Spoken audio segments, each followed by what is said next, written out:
అందరికీ నమస్కారం. ముందుగా మీకు, మీ కుటుంబ సభ్యులందరికీ అక్షయ తృతీయ శుభాకాంక్షలు. ఇక మనం ఆలస్యం చేయకుండా డైరెక్ట్‌గా వీడియోలోకి వెళ్ళిపోదాము. థంబ్‌నెయిల్‌లో చూసినట్లు అక్షయ తృతీయ రోజున బంగారం కొనలేని వారు ఇవి కొంటే బంగారం కొన్నంత సమానము. అక్షయ తృతీయ వచ్చిందంటే ఆ రోజు బంగారం షాపులు కిటకిటలాడుతూ ఉంటాయి. ఎంతో కొంత బంగారం కొంటేనే లక్ష్మీదేవి అనుగ్రహం లభిస్తుందని అందరూ నమ్ముతూ ఉంటారు. అయితే మధ్యతరగతి వారికి అదంత సాధ్యం కాదు కదా అండి. ఈ రోజుల్లో బంగారం కొనాలంటే చాలా ఇబ్బందిగా ఉంది. ఎందుకంటే చాలా రేటు ఉంది. మరియు కొనడానికి తగినంత ఆర్థిక స్తోమత లేక కొనకపోతే ఏమవుతుందోనని ఆందోళన చెందుతూ ఉంటారు. అక్షయ తృతీయ రోజు బంగారమే కొనాల్సిన అవసరం లేదండి.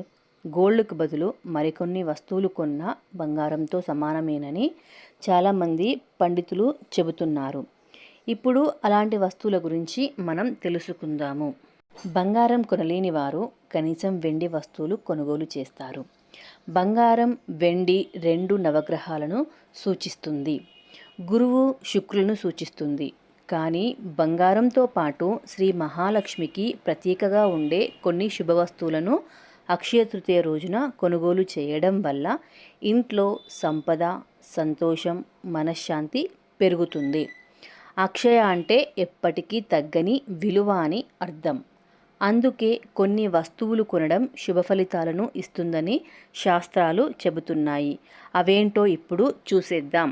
మొదటిది పత్తి, అదేనండి దూది. అక్షయ తృతీయ రోజున పత్తిని కొనుగోలు చేసి ఇంటికి తీసుకొని రండి. ఈ రోజున పత్తిని కొనడం చాలా శుభప్రదమని పండితులు చెబుతుంటారు.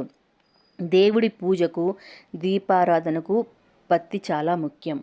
దీపారాధన ఖచ్చితంగా పత్తితోనే వత్తిని తయారు చేయాలి కదా అండి. ఆ రోజు పత్తిని కొనుగోలు చేస్తే ఆర్థికంగా బలపడతారని జ్యోతిష్య నిపుణులు చెబుతూ ఉంటారు. ఇక రెండవది వచ్చేసి వెండి నాణెమండి. వెండితో తయారు చేసిన లక్ష్మీదేవి రూపం కొనడం వల్ల సంపద పెరుగుతుందని నమ్ముతూ ఉంటారు. వెండి లక్ష్మీదేవి చాలా తక్కువ కాస్ట్ అండి, కొనుక్కోవచ్చు మనం. తరువాత వచ్చేసి మట్టి కుండలండి. మట్టి కుండలు అనేవి అందరికీ అందుబాటులో ఉండే వస్తువే కదా అండి. ఇది ధన సంపదకి కూడా చిహ్నంగా భావిస్తూ ఉంటారు. దీన్ని బియ్యంతో నింపి ఇంట్లో ఉంచితే శుభ ఫలితాలు కలుగుతాయని అందరూ అంటారు. మట్టి కుండ, గిన్నె, మట్టి ప్రమదలు ఇలాంటి మట్టి పాత్రలను అక్షయ తృతీయ రోజున కొనుగోలు చేయవచ్చు.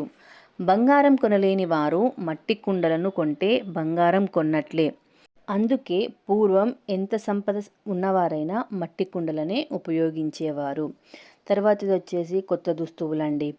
అక్షయ తృతీయ రోజున కొత్త బట్టలు ధరించడం అదృష్టాన్ని ఆహ్వానించే సంకేతంగా భావిస్తూ ఉంటారు. తరువాత పుస్తకాలు. విద్యకు దేవత అయిన సరస్వతిని తలిచేలా ఆ రోజున పుస్తకాలు కొనడం శ్రేయస్సుని పెంపొందిస్తుందని అందరూ నమ్ముతూ ఉంటారు. ఇకపోతే రాగి, ఇత్తడి పాత్రలు.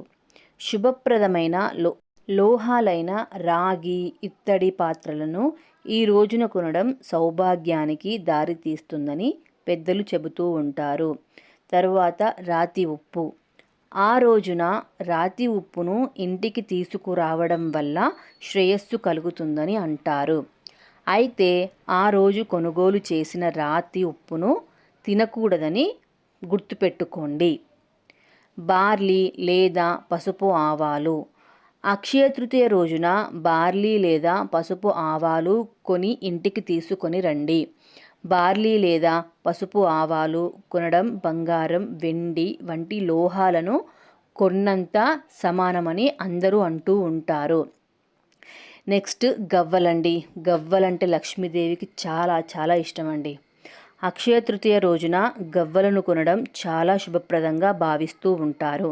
లక్ష్మీదేవి కూడా గవ్వలతో పాటు మీ ఇంటికి వస్తుందని అందరూ నమ్ముతూ ఉంటారు. ఎందుకంటే లక్ష్మీదేవికి గవ్వలను అంటే చాలా ఇష్టం. ఈ రోజున 11 గవ్వలను కొని వాటిని ఎర్రటి వస్త్రంలో చుట్టి లక్ష్మీదేవికి సమర్పించాలి. ఇలా చేయడం వల్ల ఇంట్లో సంపదకు ఎప్పుడు కొదవ ఉండదని అందరి నమ్మకం. ఈ వీడియో మీకు చాలా యూస్ అవుతుందని నమ్ముతూ ఉన్నానండి. ప్లీజ్ సబ్స్క్రైబ్ చేసుకోండి. వీలైతే లైక్ కొట్టండి అండ్ పక్కనే ఉన్న బెల్ ఐకాన్ని కూడా ప్రెస్ చేయండి. ఎందుకంటే నేను కొత్తగా రిలీజ్ చేసిన వీడియోలు మీకు డైరెక్ట్గా నోటిఫికేషన్ వస్తుందండి. Thank you so much.